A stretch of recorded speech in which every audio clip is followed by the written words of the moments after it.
Pasok na sa linya. Bawal ang late. Tara na at makinig sa boses ng kabataan. Mula sa mga viral na kwento hanggang sa mga isyong real talk. Ito ang Kabataan sa Linya.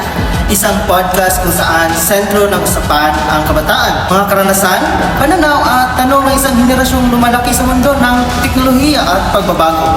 Kami ang inyong host, Marvin. At Trisha. At sa episode na ito ay pag-uusapan natin ang papel ng teknolohiya para sa kabataan natin ngayon.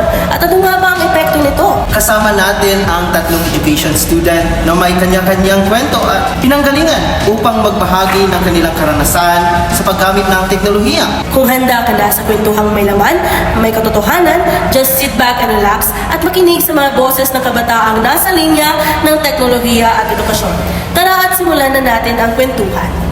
Hello sa inyo, Karsh, Lady May at Kate. Masaya kaming nandito kayo ngayon. Hello sa ating listeners at sa inyong dalawa. Masaya din kaming tatlo na maimbitahan sa podcast ninyo. Bago natin simulan ang tsikahan, pakilala muna kayo sa ating loyal listener. Sige, simulan tayo sa iyo, Cars. Hi everyone! Ako si Karsh, third year BSN Math student and mahilig ako sa problem solving at malaking talaga ang bahagi ng pagiging student ko ang teknolohiya. Hi! Ako naman si Lady May, BSN Filipino student. Mahilig ako sa kultura at wika at malaking bahagi rin ng pag-aaral ko ang teknolohiya. Hi, ako naman si Kate, BSAD Social Studies. Interest ko yung current events at social issues, kaya talagang expose ako sa online platforms. So yan, mas nakikilala natin sila. Iba-iba ang background pero pare-pareho silang mga estudyante na gumagamit ng teknolohiya araw-araw. Ngayon, simulan natin ang kwentuhan sa tanong na ito. Kumusta ba ang relationship ninyo sa teknolohiya ngayon? For me, sa totoo lang, parang love-hate siya. Malaking tulong siya sa math. Halimbawa, sa tutorials, videos, practice problems. And actually, ginagamit ko din siya sa daily tasks ko. Pero minsan, ang teknolohiya ang sanhi na mawala na ako sa focus. Yes, exactly. Para sa akin naman, para ko siyang kaibigan na madaling hingi ng tulong. Mas napapadali niya ang buhay ko. Yeah. Mas madali na kasi makakita ng references online at gumawa ng mga Yes, agree. Pero yun na nga, nakakatakot din na maging independent na lang tayo sa teknolohiya. Yes, of course. Sa akin, para siyang kaibigang lagi may dalang chismis. Mas updated na ako sa issues at balita. At good thing napapansin ko, mas aware ang kabataan ngayon. Pero minsan, sobrang dami ng info, di ba? Hindi mo na alam alin ang paniniwalaan. Laganap na din ang fake news ngayon. Parang lifestyle na talaga siya, no? Yeah. Hindi lang siya basta-basta tool. Malaki talaga ang tulong ng teknolohiya. Kagaya nga ng sinabi nyo kanina, di ba? Oo, true. Lalo na sa learning, no? Kasi may iba't ibang kasing learning style ang mga estudyante. Teknolohiya ang nagbibigay ng iba't ibang paraan para maintindihan nila ang lesson. Kagaya ng visuals, interactive tools. Naku, sobrang tulong talaga. Yes, totoo yan. Mas napapalawak ang kaalaman sa wika at kultura. Speaking of kultura, mas laganap na ang culture change ngayon dahil mas madali at mas malawak na ang komunikasyon natin. Yes, at saka awareness. Mas mulat ang kabataan sa social issues.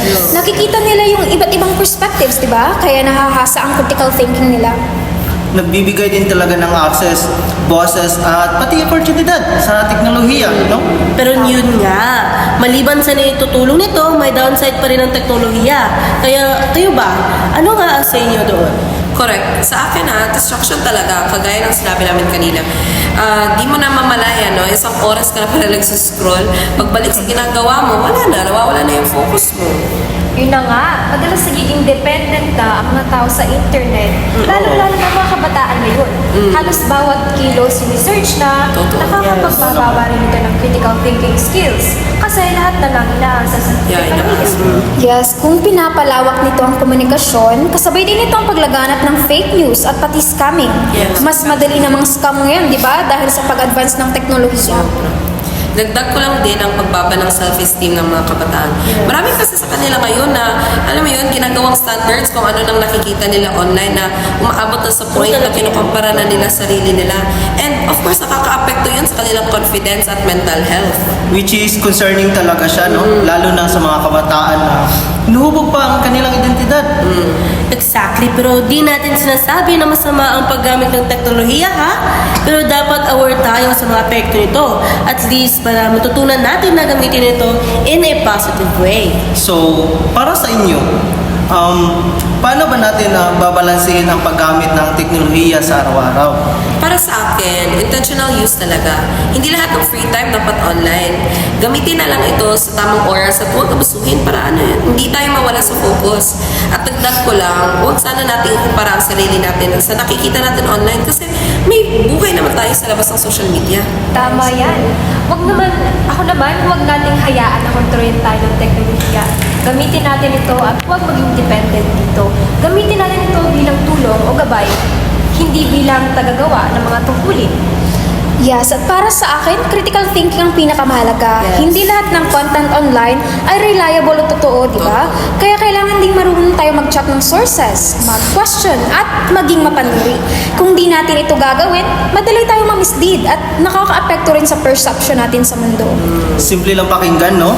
Pero mahirap kayo i-practice araw-araw, lalo na kung laging online. Kailangan talaga na magiging conscious sa mga choices mo at kailangan din maging self-discipline para sa tamang paggamit ng teknolohiya. Sa huli, hindi masama ang technology. Lahat ay nasa paraan ng paggamit talaga natin. Tama, gamitin natin ito para tulungan tayo sa pagkatuto, hindi lang para pigilan ang ating paglago. Grabe, sobrang dami naming natutunan mula sa inyong tatlo ngayon. Madami pa sana tayong pag-uusapan pero parang hanggang dito na muna ang ating tsikahan. Maraming salamat sa inyo, Karsh, Lady May at Kate, sa pagdalo sa aming podcast. Maraming salamat din kasi kami makipagkwentuhan sa inyo. At dyan nagtatapos ang ating kwentuhan para sa araw na ito. Maraming salamat sa iyong pakikinig sa aming podcast. Hanggang sa muli, keep in the line open and see you in the next episode ng Kabataan sa Linya.